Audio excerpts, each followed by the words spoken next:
Hey, thank you for letting me do this. This is a lot of fun for me. I have to say, with all sincerity, this is by far the most difficult presentation I have ever done, period.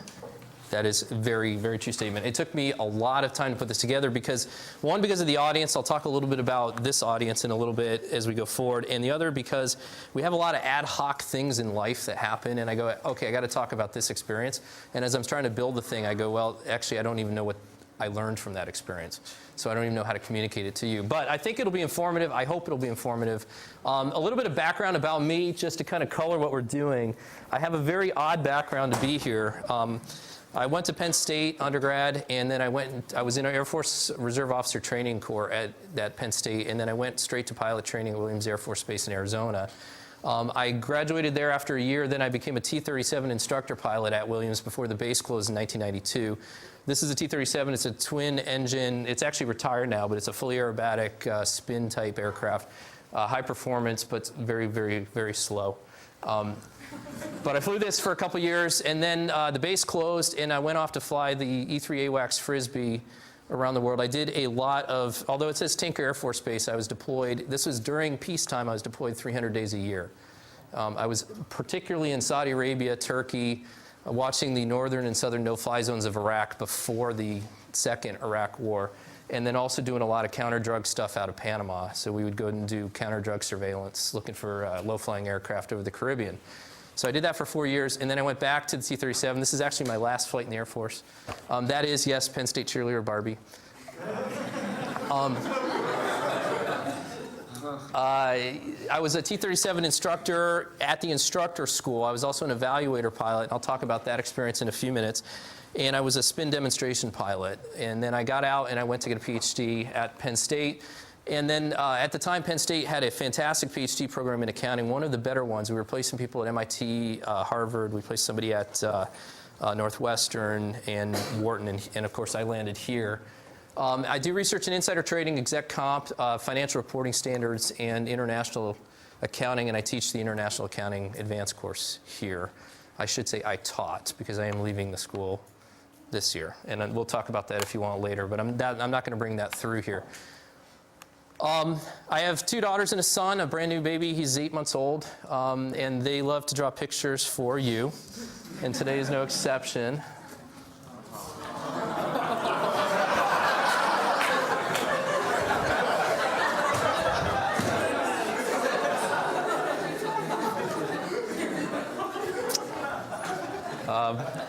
So that's Ryan, Taylor, and Megan.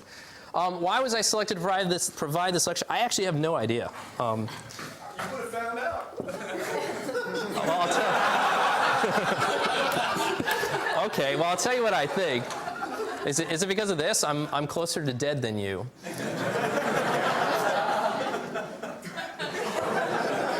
In fact, you shouldn't have friended me, Kathy. In fact, I'm right here. I'm right here at this scary part where I'm halfway dead. So I have more to talk about than you do. And you guys are still partying in foam, and I'm changing diapers.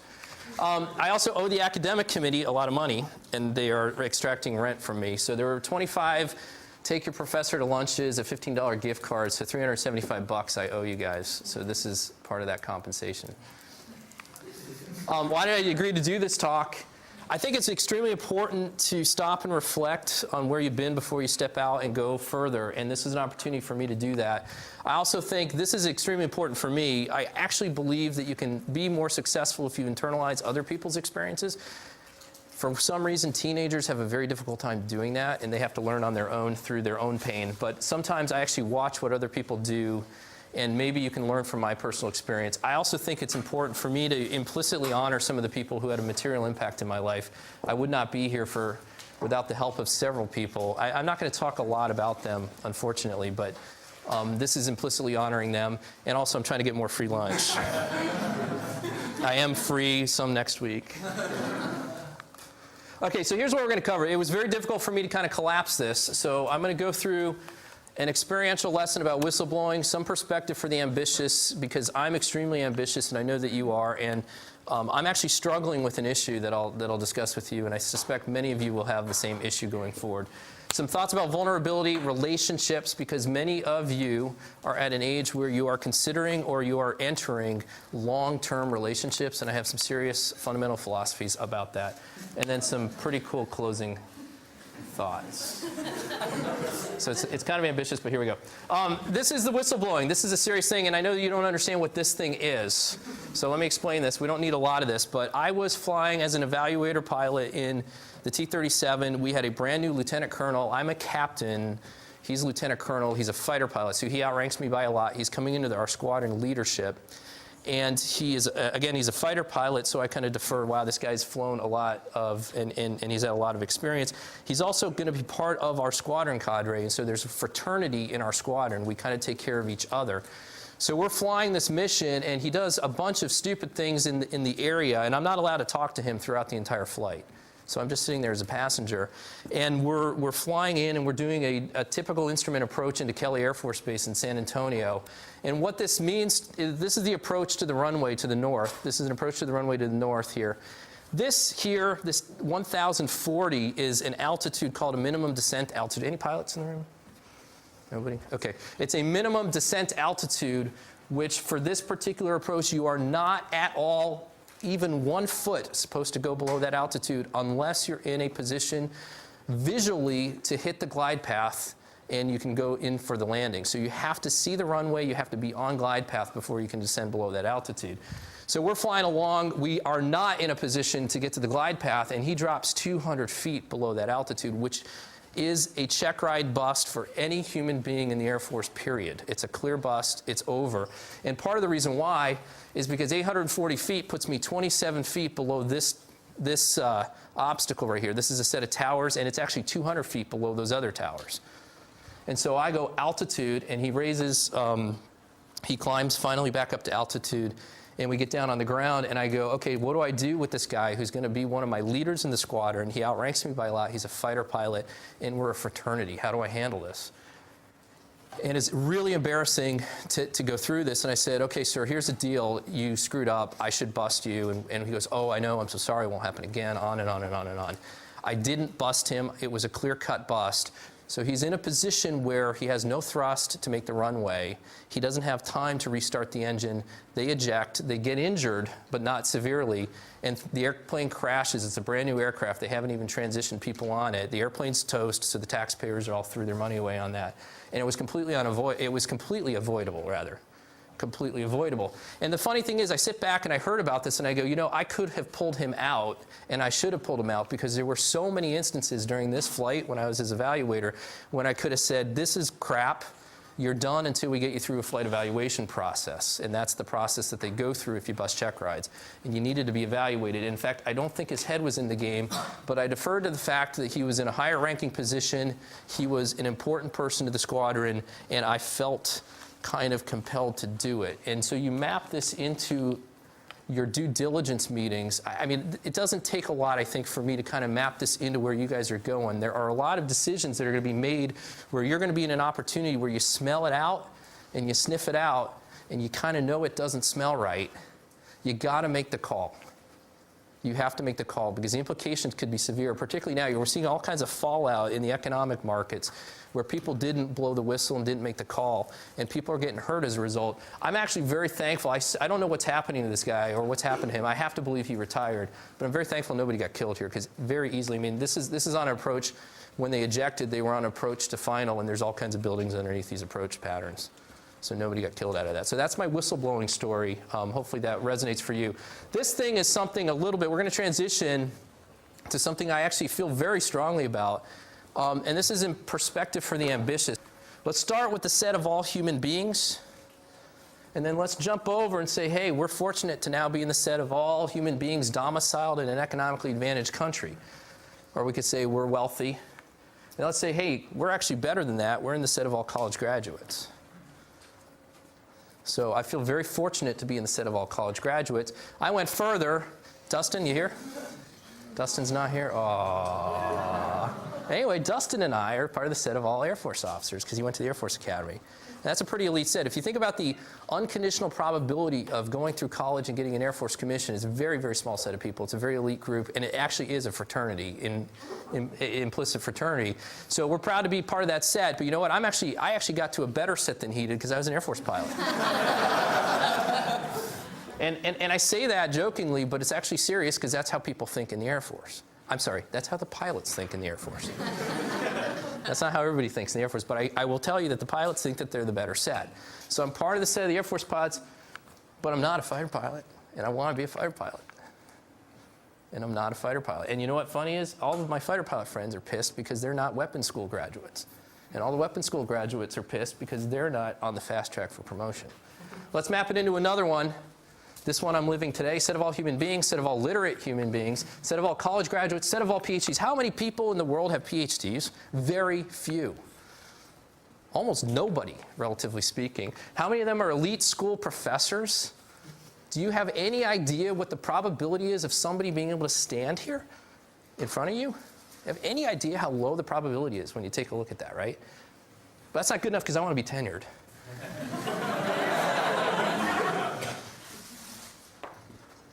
I want to be tenured, and I'm living with this right now because that's an uncertain outcome. If you continue to select into more successful peer groups, sooner or later you will become the left tail of your reference distribution.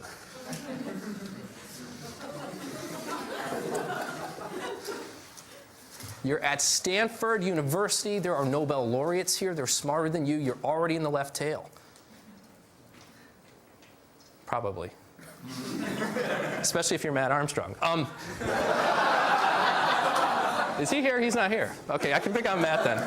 Okay, I'm going to pick on Matt. This, I think, is very critical, okay? Because we're ambitious. We want to continue. But the problem is, it is important. You should be ambitious. I'm ambitious. I will always be ambitious. The problem here is that ambition is addictive. I'll admit it. I'm addicted to ambition. An ambitious person might consider this to be a failure. And this could be wealth. I see it in my community. I live in Woodside. I know that I'm not a millionaire. I'd like to be a millionaire. And I can tell you definitively, without naming names, I know millionaires that are not happy that they're just millionaires. I know them. I can name them if you want, but I won't. This could be intellectual distribution. This is the left tail dilemma. This can be considered a failure, and almost every one of you at some point will face this. I am living it. It, in my mind, seems important to find perspective, because if you end up sitting at the right of the next lower group, so if you remember the next lower group is somewhere over here, and if you're over at the right, if you're in here, you're at the left. One experience I've had is if you make it to the elite group, you're probably not respected well in that elite group. You're probably the lowest ranking person in that elite group. And so you're not so clear it's a good thing to be in that elite group. But if you don't, you might actually have a better fit and be more productive over just to the left of that group. Or it might be a good time to look for something different to do. So that's the takeaway. This is what I'm wrestling with. But I think it's very critical, because I think you are all ambitious, and I guarantee you that many of you in this room will hit this, if you have not yet already. The thing is, you guys are still early enough in your careers that you may not have gotten that far, because you're still kind of working the ambition ladder. But you're going to hit this. This is something I think is kind of cool, because this reminds me of me and you. When I went through pilot training, the very first thing we did was discuss stuff before we ever flew an airplane. And they said, okay, you guys fit a certain pilot personality profile. And I actually borrowed this from some research that's out there about what a typical pilot, particularly a military pilot, is in kind of a personality. And I think that these kind of map in to you folks. Emotionally stable, low anxiety, low impulsiveness, except for Matt Armstrong. Conscientious, competent, high assertiveness, high achieving. And what I find particularly interesting is this low sense of vulnerability. Because we're control animals, and we're like, hey, I'm in control. I got it all covered. I'm a risk. You know, I know how to assess risks, and I don't feel particularly vulnerable. But we're all vulnerable. And I'll illustrate how I was vulnerable. February 8th, 1991, I was flying with Captain John Black. I was a T-38 student pilot in the supersonic jet. It was about the 11th month of a 12-month pilot training program. And we're flying at March Air Force Base, which is now closed. It's actually Air Reserve Base. This is the runway layout. This is runway 32, which means we're heading 320 on a compass when we're taking off. So we're heading 320 off of this runway. We're heading up that direction. It's at night on a night navigation mission. And because of the winds are coming from the right, they're coming from the east, I drift a little bit when I take off. That's natural. It's called crabbing. So that you can maintain your course, you crab into the wind as you take off. So my compass is 330 when I get a call from the tower saying turn to 150, turn to a heading of 150. Pilots know that they always turn in the shortest direction unless they're told otherwise. And so I look down, I go, well, hell, it's 180 degrees. It doesn't matter which direction I go, I'm going to turn right. So I started a climbing right turn. 3 seconds later, I get a call, confirm you're in a left turn to 150. I go, negative, I'm in a right turn to 150. And at that point, John Black goes into full afterburner, raises the nose almost straight vertical, and starts a left bank turn. And we almost took out that tower. I was about 20 feet from that tower. February 5th, 1992, I was an instructor pilot with Mike Wood, who was flying my airplane, and this is now a lieutenant colonel. I won't name who it is. One of my better students, actually. Anyway, he was flying lead solo. So this guy is flying lead solo, and Mike Wood's flying my airplane. I'm sitting on the right-hand seat. And we're flying a two-ship. I'll show you how close these are in a minute. We're actually 3 feet apart, 3-foot wingtip clearance. That's 250 miles an hour, 3 feet apart. And he orders a pitch out, which means that we're going to do this maneuver. I'll show you a video of this in a second. We're going to do a maneuver. He's going to turn first, and we're going to wait a few seconds and turn behind him and then do some trail maneuvering. This is one of the most absolutely generic maneuvers you can possibly have. So this is how close we typically fly. And you're going to see 2 examples of a pitch out. The first is to the left.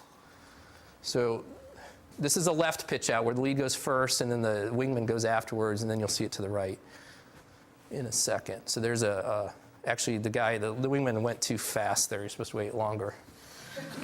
So this guy turns into me. I don't know what the hell he was thinking. He clearly wasn't, because he turns into me. So we're already 3 feet apart, and he turns into me. And these are very aggressive turns.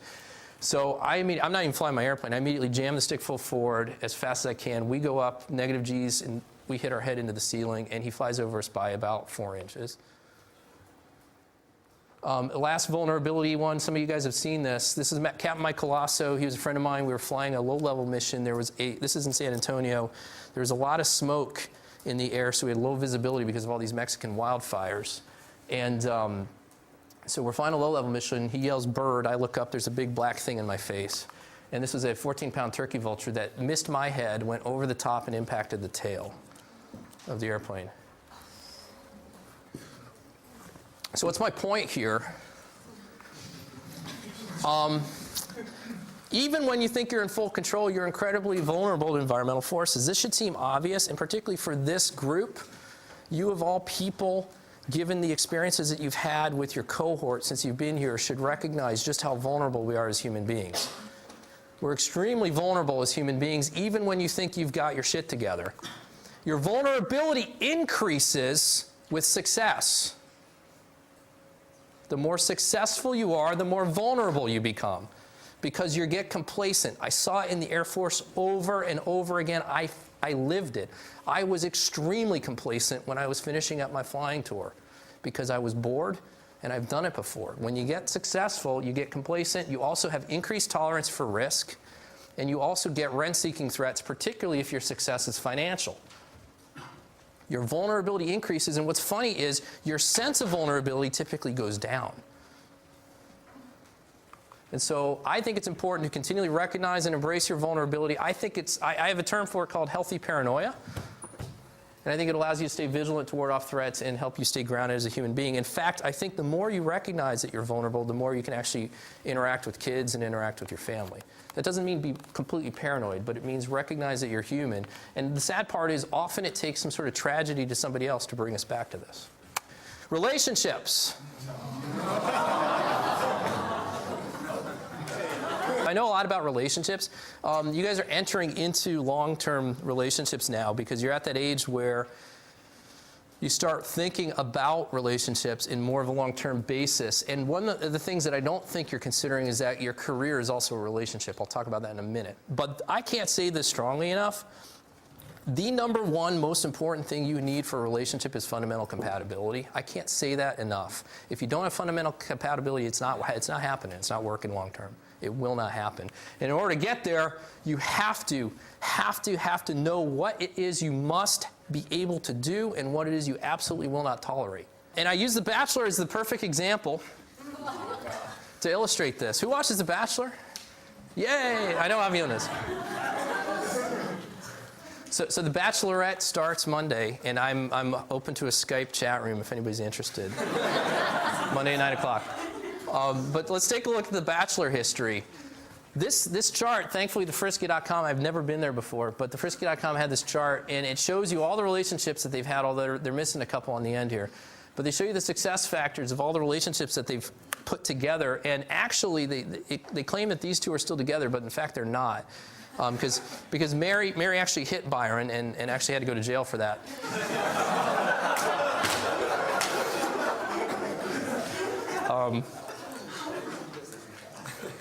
So they don't work. Well, why don't they work? Well, because they're not fundamentally compatible. How do I know they're not fundamentally compatible? You can see it, you can taste it, you can watch it. They don't understand each other, number one. Number two, the type of people that have to go on national reality television to find somebody fail to know what it is they're about, I think. That's my opinion. So what happened with Brad? What happened with Brad? Somebody, come on. What happened with Brad? What happened on Brad's season? Say that again? He turned them both down. Thank you.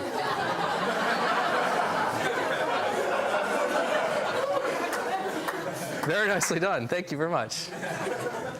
I think that's critical. Why is that critical? The media went ape over that. The media said, oh, he's an idiot. He should have picked one. And how could he possibly do it? I go, this guy's a hero because he recognized that he absolutely will not give up what he believes in to hang out with somebody who's incompatible.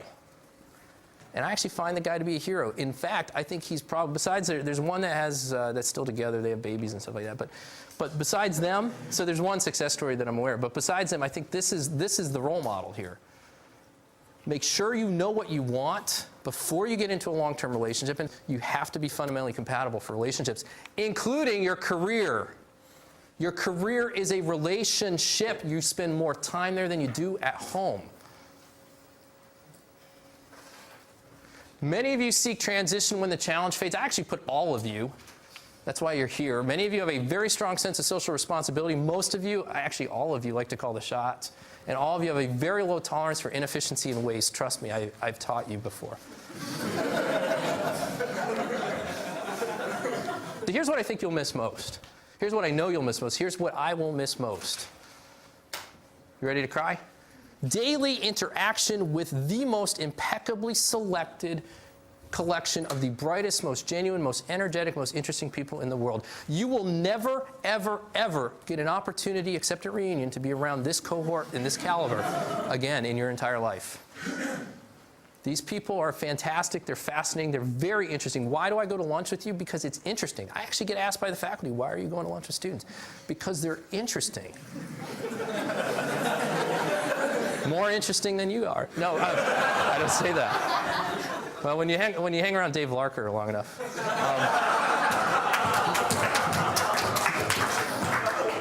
No, I love Dave. Sorry, Dave. I'm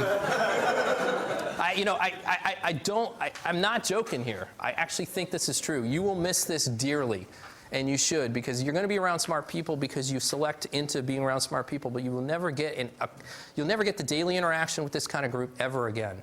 And you will miss this, and I hope you miss this. I've been asking this question for about 100 Air Force Academy applicants. So I was an Air Force Academy liaison officer, and I would interview high school students for the Air Force Academy.